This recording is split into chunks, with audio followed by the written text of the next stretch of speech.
Hey Peanuts Gang, Tuhan menciptakan alam semesta ini memang secara kompleks ya. Segala sistem yang ada di dalamnya memang sangat berguna untuk kelangsungan hidup setiap makhluk ciptaannya. Tapi guys, manusia terkadang memiliki rasa ketidakpuasan dan beberapa kali mencoba melakukan manipulasi terhadap kejadian-kejadian alam di bumi. Kayak orang-orang berikut ini nih.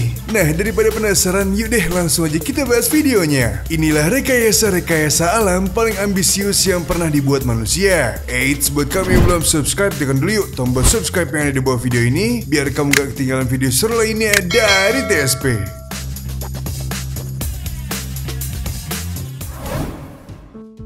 Atlantropa.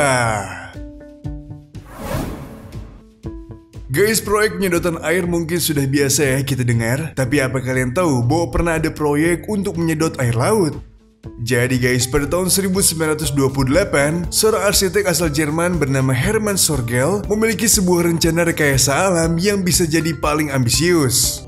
Proyek besar itu dinamakan Atlantropa, di mana akan ada penyedotan air laut Mediterania dengan maksud agar wilayah Eropa dan Afrika bisa bersatu. Diketahui kedua benua itu memang hanya terpisah 14 km dengan laut Mediterania di tengah-tengahnya. Nah, terus gimana ya cara menyatukan kedua benua tersebut?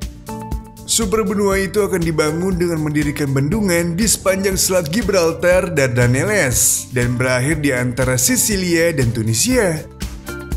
Masing-masing bendungan tersebut berisi pembangkit listrik tenaga air raksasa. Dari sini akan terbentuk lahan baru dengan luas total 660,200 km persegi dengan mereklamasi laut. Lahan baru tersebut bahkan lebih besar daripada luas Prancis yang mencapai 640,679 km persegi. Waduh, besar juga ya guys. Sorgel ingin melakukan proyek besar tersebut untuk kebaikan, yaitu untuk mengatasi krisis pengungsi Eropa dan juga demi perdamaian dunia. Dilansir di The Conversation, pemikiran Sorgel tersebut bermula karena adanya perang dunia, krisis ekonomi politik, dan kebangkitan Nazi yang membuat ia tidak ingin hal tersebut terjadi lagi.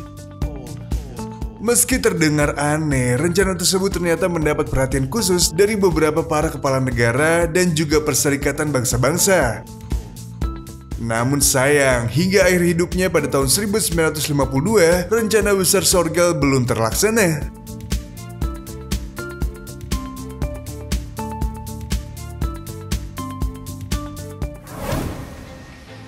Netherlands.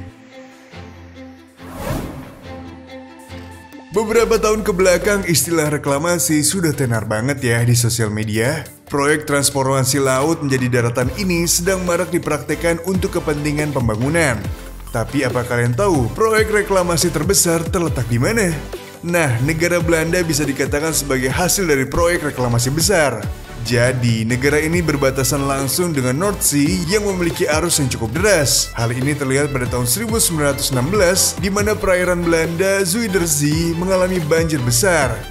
Karena peristiwa tersebut, seorang insinyur Cornelis Lely menggagas sebuah proyek rekayasa ambisius bernama Zuiderzee Project.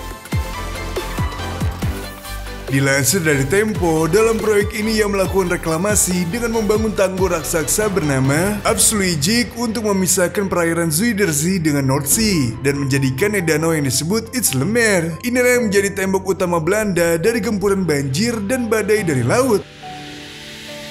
Waduh, keren banget ya guys. Setelah proyek itu berhasil, Lely kemudian membangun wilayah-wilayah reklamasi baru di dalamnya seperti diantaranya yaitu Waringin, Noordoos, Eastern Flevoland, dan Southern Flevoland. Waduh, canggih bener nih negara ya guys.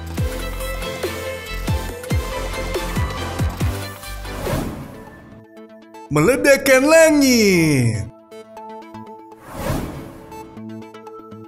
Di era modern seperti sekarang, rekayasa cuaca dapat dengan mudah dilakukan. Namun kemajuan tersebut bisa dirasakan karena berbagai percobaan di masa lalu. Salah satunya percobaan ekstrim ini nih guys.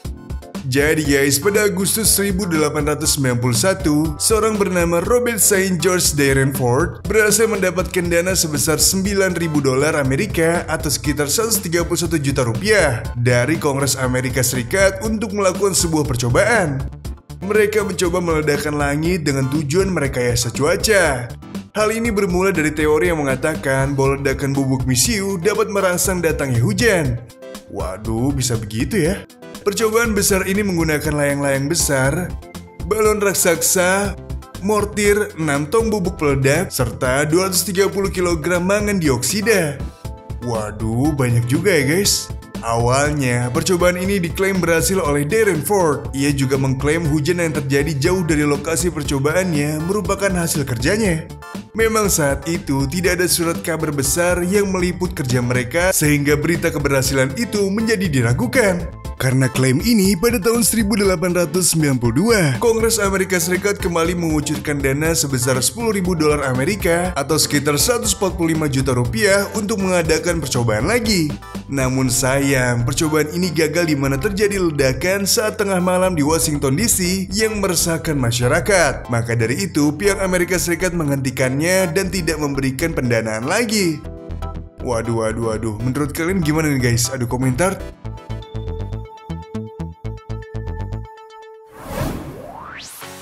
Steiger Vortigern. Guys, musim di suatu wilayah memang kadang tidak bisa ditebak ya. Bisa saja suatu musim datang lebih cepat atau lebih lambat dari biasanya. Nah, karena hal itu, rekayasa fenomenal yang satu ini dilakukan. Jadi, pada tahun 1920, di Charleville, Queensland, Australia, sedang terjadi kekeringan yang sangat parah. Oleh karena itu, kota tersebut berinisiatif untuk bisa menciptakan hujan dengan sebuah rekayasa.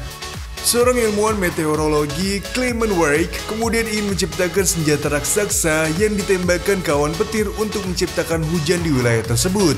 Proyek senjata ini kemudian dikenal dengan nama Steiger Vortigern. Rencana ini pun dibawa ke pertemuan anggota Dewan Charleville dan mereka setuju untuk mendanai pembuatan 6 buah senjata raksasa tersebut.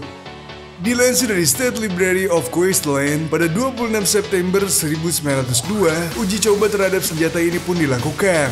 Pada siang hari, dilakukan 10 kali tembakan dari masing-masing meriam. Ternyata hal ini cukup berhasil di mana terjadi hujan dan kemudian disusul gerimis. Namun pada percobaan kedua di sore hari, hujan tidak turun dan 2 dari senjata tersebut malah meledak. Walah, jadi gagal deh. Pasca kegagalan tersebut, proyek ini pun akhirnya dihentikan dan Clement Wright mendapat cemooh dari berbagai pihak. Ia pun akhirnya meninggalkan Queensland dan pergi ke Selandia Baru untuk membangun sebuah observatorium sendiri. Dilansir dari The Sydney Morning Herald, beberapa minggu pasca kepergian Wright, hujan akhirnya turun di wilayah tersebut yang membuat para petani di sana menjadi bahagia. Nah, itu tadi guys, rekayasa alam paling ambisius yang pernah dibuat manusia. Nah, menurut kalian yang mana nih yang paling gila banget? Beri tanggapanmu di kolom komentar. Thank you and have a nice day.